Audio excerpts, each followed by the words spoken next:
The last thing that I want to talk about is maintaining mental strength.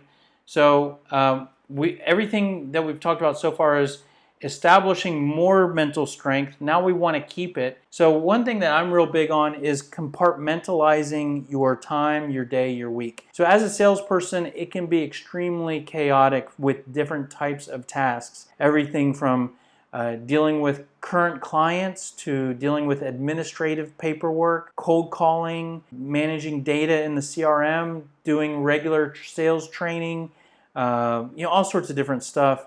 And one of the things is that with so many different types of activities, when it gets all mixed together, not only can that feel a little chaotic, like you're not really accomplishing anything or you don't know what to be working on and create some stress, but when it's all mixed together, sometimes you aren't spending enough time in certain areas.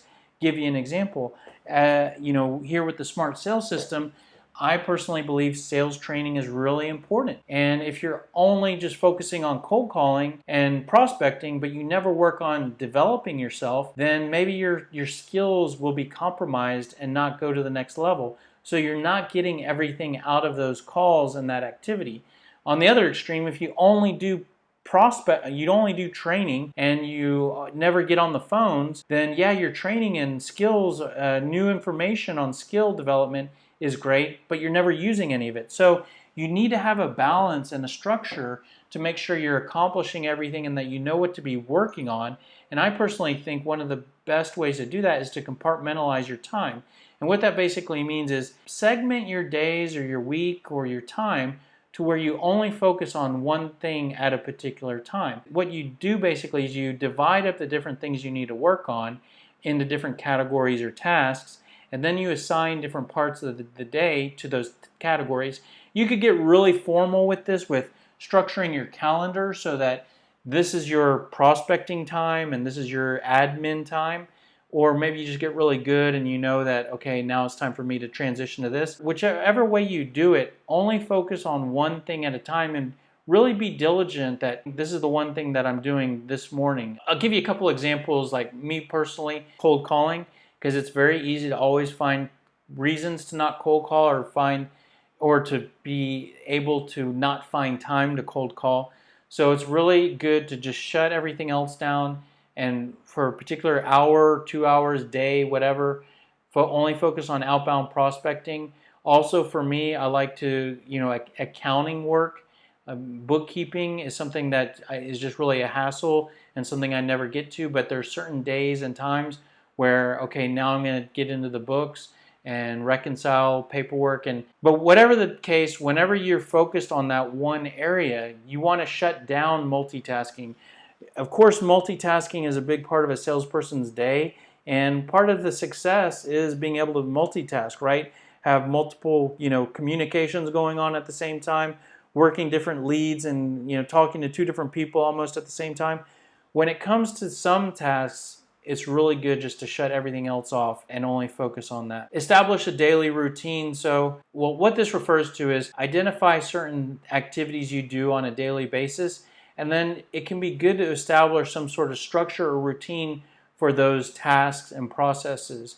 So, for example, if you make cold calls on a daily basis and you also need to do some administrative tasks, well, maybe you start your day by come in, do your administrative tasks between a particular time, and then right after that, at the same time every day, then you do your prospecting, and then after that, you do this.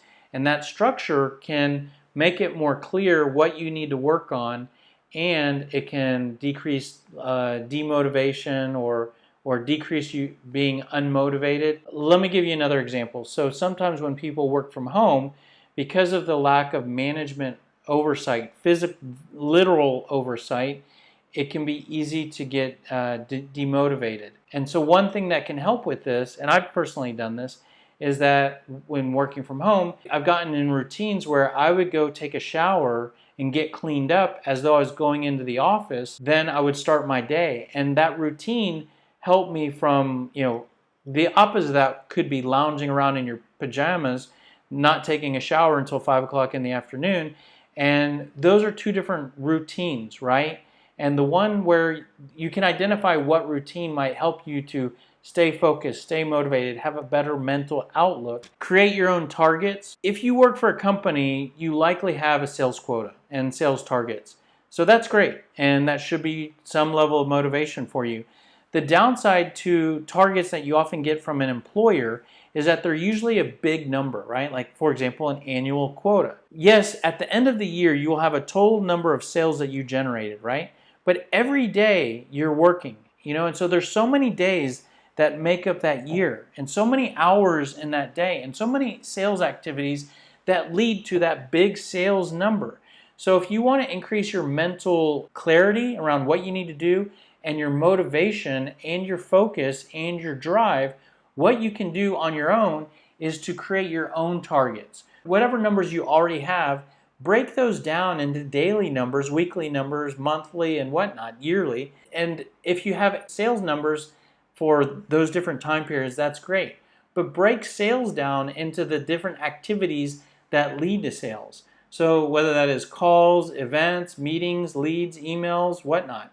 So you can get very granular on what it is that you need to do and do during different time periods to lead to results and to lead to your ultimate results of your annual quota, maybe your goals in life or whatever. But when you break it all down and create those individual targets for yourself, then you can have more clarity around what you need to do, what you're accomplishing, and the progress you're making towards your ultimate goals. And whether you do that or not in terms of setting your own targets and whatnot, it can be really good to track your progress. This is keeping a track of how many times you're doing certain things and what you're accomplishing and what you're doing. For example, you could track how many calls you make, how many emails you send, how many meetings you have, how many networking events you go to. You could get as sophisticated or as simple as you want. I mean, it could be just a check mark on a pad of paper with a pen, could be a spreadsheet, could be any type of thing to keep track of something. The benefit here is that when you track progress, this can feed you in a couple ways. One is tracking progress. For example, if you just do marks on a sheet, right, and you make calls, and you make a mark every time you make a call, at the end of the day, you can look and see how many calls you made. That can give you a feeling of accomplishment. The feeling of accomplishment can help improve your mental outlook and your mental fortitude. That's one thing that tracking progress can help accomplish. The other thing that this can help with is if you did set your individual targets for yourself, tracking progress will let you know whether you're on track to hit your goals or to be successful, or if you need to increase something or decrease something.